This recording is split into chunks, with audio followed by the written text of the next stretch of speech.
કાશ્મીરના પહેલગામમાં થયેલ આતંકી હુમલાને લઈ વલસાડ ડાંગ સાંસદ ધવલભાઈ પટેલે પોતાની જન્મદિવસની ઉજવણી મોકૂફ રાખી હતી અને તમામ કાર્યકર્તાઓને પણ જન્મદિવસની ઉજવણી ન કરવા માટે અપીલ કરી હતી। સાંસદ ધવલભાઈ પટેલે પોતાના સમર્થકો સાથે વલસાડ સિવિલ હોસ્પિટલની મુલાકાત કરી હતી। સિવિલ હોસ્પિટલમાં સારવાર હેઠળ રહેલ દર્દીઓના હાલ સમાચાર પૂછ્યા હતા અને દર્દીઓ તેમજ તેમના સ્વજનોને ફ્રૂટની કીટ વિતરણ કરી હતી।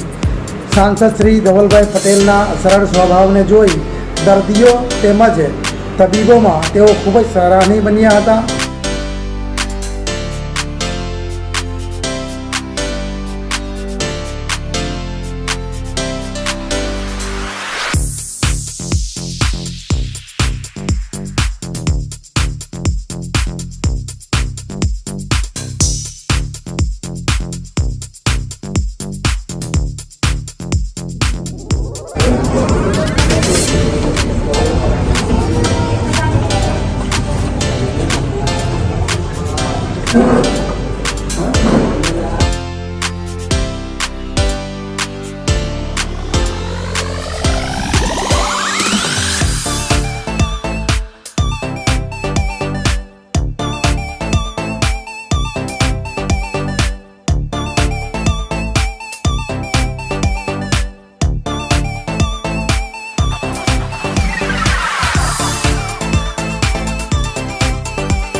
દિવસ પહેલાં કાશ્મીરમાં દુઃખદ ઘટના બની, જેમાં આતંકવાદી હુમલો થયો। પાકિસ્તાનના લોકોએ કાયરતાપૂર્વક જે આપણા લોકોને માર્યા એ એકદમ દુઃખદ ઘટના છે। અને જેમ આગળ પણ જ્યારે પાકિસ્તાને કાશ્મીરમાં 2 વાર હુમલા કરવાની હિંમત કરી, ત્યારે બંને વાર આપણી ભારતીય સેનાએ પાકિસ્તાનમાં ઘરમાં ઘૂસીને એમને માર્યા હતા। આ વખતે પણ પૂરા દેશને વિશ્વાસ છે કે આ વખતે આપણી ભારતીય સેના એવું કરશે કે બીજી વાર પાકિસ્તાન કોઈ પણ દિવસ આંખ ઉઠીને આપણા ભારતના અગેન્સ્ટ ના જોઈ શકે એવું કામ કરશે।